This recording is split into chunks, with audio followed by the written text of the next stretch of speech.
Nancy को नीचे गिरा देखकर चंद्रा और कावेरी उसे उठाने के लिए उसकी तरफ दौड़ पड़े। अरे ये क्या हो गया? Nancy, Nancy!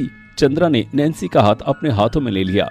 आकाश भी हालात को देखते हुए नैन्सी को उठाने के लिए भागा। नहीं, दूर रहो मेरी बेटी से। कौन हो तुम लोग?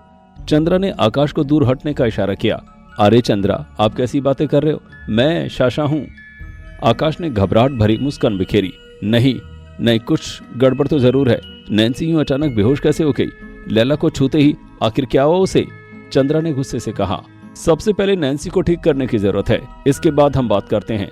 आकाश ने हालात को संभालने की कोशिश की, जबकि ओम को कुछ भी नहीं सूझ रहा था कि वो क्या करे। नहीं, मुझे इस औरत पर शक हो रहा है। तुम्हारी असलियत क्या है लैला? चंद्रा गुस्से से तारा की तरफ झपट पड़ी। इससे पहले कि चंद्रा तारा का कुछ बिगाड़ पाती, तारा फुर्ती से अपनी जगह से खड़ी हुई और उसने 2 उंगलियों को हवा में लहराया और चंद्रा जहां खड़ी थी वहीं पर खड़ी होकर रह गई। वो आगे बढ़ने की कोशिश करने लगी, लेकिन उसके पैर वहीं जमीन पर जम गए थे। वो धीरे धीरे पत्थर में बदलने लगी। अरे ये क्या क्या तुमने? कौन हो तुम? शाशा, कौन है ये लोग? कावेरी ने घबरा कर पूछा। बस अब एक शब्द और नहीं। कब से तुम सबकी बकवास सुन रही हो? मेरा इन सब चीजों से कुछ लेना देना नहीं है, लेकिन कब से मुझे यहाँ फंसाया हुआ है? आकाश, अगर तुमने अभी ये सब बंद नहीं किया तो मैं सब कुछ बर्बाद कर दूंगी। तारा गुस्से से चिल्लाई। कावेरी ने चंद्रा का हाल देखा और उसकी मदद के लिए आगे बढ़ी, लेकिन कावेरी उसकी मदद नहीं कर पा रही थी। चंद्रा का आधा शरीर पत्थर का बन चुका था। तुमने क्या किया चंद्रा के साथ? तुम तंशापुर से नहीं हो सकती, तुम कोई काली शक्ति हो। कावेरी चिल्लाई। हाँ, मैं लैला नहीं, मेरा नाम तारा है। मैं अंधेरी दुनिया में रहती थी और मैं एक चुड़ैल हूँ। अपनी सच्चाई बताते ही तारा अपने असली रूप में आ गई। कावेरी ने अपनी शक्तियों का इस्तेमाल तारा पर करना चाहा, लेकिन ओम ने बीच में आकर कावेरी को अपनी शक्ति से पीछे धकेल लिया। आकाश को सब कुछ अपने हाथों से फिसलता हुआ नजर आया। क्या हम लोग आराम से बैठकर बातें नहीं कर सकते? आकाश ने सभी को देखते हुए कहा। उसके लिए बहुत देर हो चुकी है। शाशा, तुमने हमारा भरोसा तोड़ा है। तंशापुर में रहते हुए तुम्हारा संबंध अंधेरी दुनिया के लोगों के साथ है। अब तो मुझे तुम पर भी शक हो रहा है कि तुम सीला वंशज के हो भी या नहीं। कावेरी गुस्से से चिल्लाई। कावेरी, तुमने ठीक पहचाना, मैं सीला वंशज नहीं हूँ। मेरा नाम आकाश है और दूसरी दुनिया से आया हूँ। ये मेरा दोस्त ओम है। सच्चाई बताने के अलावा आकाश को कोई दूसरा रास्ता नजर नहीं आया। ओम और आकाश ने तारा की तरफ देखा। तारा अपनी शक्ति से दोनों को अपने असली रूप में ले आई। हे तंशापुर देव, हमने अनजाने में बहुत बड़ा अपराध कर दिया है। दूसरी दुनिया के लोगों को घर में जगह दी। अगर सिंहला देव को पता चल गया तो हमें बलि वेदी पर चढ़ा दिया जाएगा। आकाश की सच्चाई जानकर कावेरी को सदमा लगा। कावेरी, मैं जानता हूं कि मैंने तुम्हारा विश्वास तोड़ा है, लेकिन अब भी वक्त है। अगर तुम हमारी मदद करोगी तो शायद सब कुछ ठीक हो सकता है। आकाश ने कावेरी को समझाने की कोशिश की। सबसे पहले तुम चंद्रा और नैन्सी को ठीक करो, इसके बाद चंद्रा आगे फैसला करेगी। कावेरी ने आकाश से कहा। आकाश अपनी विरोहन शक्ति से चंद्रा को ठीक करने की कोशिश करने लगा, लेकिन चंद्रा पर कोई असर नहीं हुआ। आकाश ने कई बार कोशिश की, लेकिन चंद्रा फिर से पूरी तरह जिंदा नहीं हो पाई। मेरी विरोहन शक्ति चंद्रा पर काम क्यों नहीं कर रही है? आकाश ने घबरा कर कहा।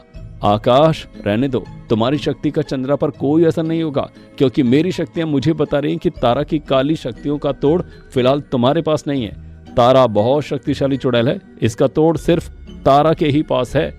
ओम ने आगे बढ़कर आकाश को समझाया। तारा, तुम्हें चंद्रा को ठीक करना ही होगा। आकाश ने तारा से कहा। आकाश, मैं तुम्हारी गुलाम नहीं। मैंने तुम्हें अपनी कहानी बताई, इसका मतलब ये नहीं है कि मैं तुम्हारी गुलाम बन गई हूँ। मैं अब इसमें कुछ नहीं कर सकती। काली शक्तियां विनाश जानती हैं, उनके पास निर्माण की शक्ति नहीं होती। तारा ने आकाश को बताया। इसका मतलब ये कि तुम अपनी शक्ति से चंद्रा को ठीक नहीं कर सकती? ओम ने तारा से सवाल किया। नहीं, मेरे पास अपनी ही शक्ति का कोई तोड़ नहीं है। तारा ने 2 टूक जवाब दिया। इतनी पत्थर दिल मत बनो। चंद्रा की छोटी बच्ची है, उसके बारे में भी सोचो, उसे भी अभी तक होश नहीं आया है। कावेरी ने रोते हुए कहा। मैं चाहकर भी कुछ नहीं कर सकती। तारा ने फिर से वही जवाब दिया। ओम, तुम्हारे पास इन दोनों को ठीक करने का कोई रास्ता है? आकाश को ओम में एक उम्मीद दिखी। नहीं यार, तारा की शक्तियों को तोड़ने का हल फिलहाल मुझे भी नजर नहीं आ रहा। हाँ, अब एक ही रास्ता बचता है कि हम शारदा मठ में चलें। वहां जाकर दादाजी हमें कोई उपाय बता सकते हैं। ओम ने कहा। अरे यार, मैं शारदा मठ ना जाने की कितनी कोशिश कर रहा था, लेकिन अब वहीं जाना पड़ेगा। इसके अलावा और कोई रास्ता नजर नहीं आ रहा। आकाश ने धीरे से कहा। ओम, एक बार मेरी बात सुन, मुझे तुझसे अकेले में बात करनी है। आकाश ने इशारे से ओम को अपने पास बुलाया। यार मुझे शारदा मठ अकेले ही जाना पड़ेगा। आकाश ने ओम से कहा, मैं भी तेरे साथ चलूंगा। तू अकेले दादाजी के पास जाकर क्या कहेगा? ओम ने जिद की। नहीं ओम, अगर तू साथ गया तो तारा को कौन संभालेगा? तारा को अकेला यहाँ छोड़कर जाना खतरे से खाली नहीं है, और हम उसे शारदा मठ भी लेकर नहीं जा सकते। आकाश ने ओम को समझाया। आकाश, तू वहां जाकर फिर से कोई नई मुसीबत खड़ी कर देगा। पता नहीं अब और क्या देखना बाकी रह गया है। ओम ने आकाश को घूरते हुए कहा। नहीं ओम, मुझे अब अकेले ही चुनौतियों का सामना करना होगा। आकाश ने ओम के कंधे पर हाथ रखते हुए कहा। ओम के पास आकाश पर भरोसा करने के अलावा और कोई रास्ता नहीं था। वहीं आकाश जल्द से जल्द इस मुसीबत से निकलना चाहता था, जिससे कि वो छाया को बचाने जा सके। यही वजह थी कि उसने शारदा मठ जाने का फैसला किया। कावेरी, मुझे पता है कि तुम्हारे लिए अब हम पर भरोसा करना कितना मुश्किल है, लेकिन एक बार मेरा और यकीन कर लो। मैं अपनी दुनिया में जाकर चंद्रा और नैन्सी को ठीक करने का हल ढूंढता हूँ। आकाश ने कावेरी को यकीन दिलाने की कोशिश की। शाशा या आकाश, तुम जो कोई भी हो, अगर तुम कल शाम से पहले नहीं लौटे तो मैं सिंहलादेव सेना को खबर कर दूंगी। फिर इसका अंजाम कुछ भी हो, उसे भुगतने के लिए मैं तैयार हूं, लेकिन इससे तुम लोग तो बिल्कुल नहीं बचोगे। कावेरी ने धमकी दी। मुझ पर तुम्हारी धमकियों का कोई असर नहीं होने वाला। आकाश, मुझे भी तुम्हारे साथ चलना है। मुझे अंधेरी दुनिया में जाना है। इसके बाद तुम क्या करते हो क्या नहीं, ये वैसे भी मेरा मामला नहीं है। तारा ने कावेरी और आकाश को घूरते हुए कहा। तुम हमेशा इतने गुस्से में क्यों रहती हो? तारा, बात समझने की कोशिश करो। आकाश जहां जा रहा है वहां वैसे भी तुम नहीं जा सकती। फिलहाल यहाँ रहने के अलावा तुम्हारे पास कोई और रास्ता नहीं है। ओम ने तारा को फिर से समझाया। आकाश, तुम अब अपना वक्त बर्बाद मत करो, जल्दी जाओ, ओम ने आकाश से कहा। आकाश कमरे से बाहर गया और खेत में थोड़ी दूर जाकर गायब हो गया। अपनी दुनिया में पहुंचकर आकाश शारदा मठ जाने के लिए निकल गया।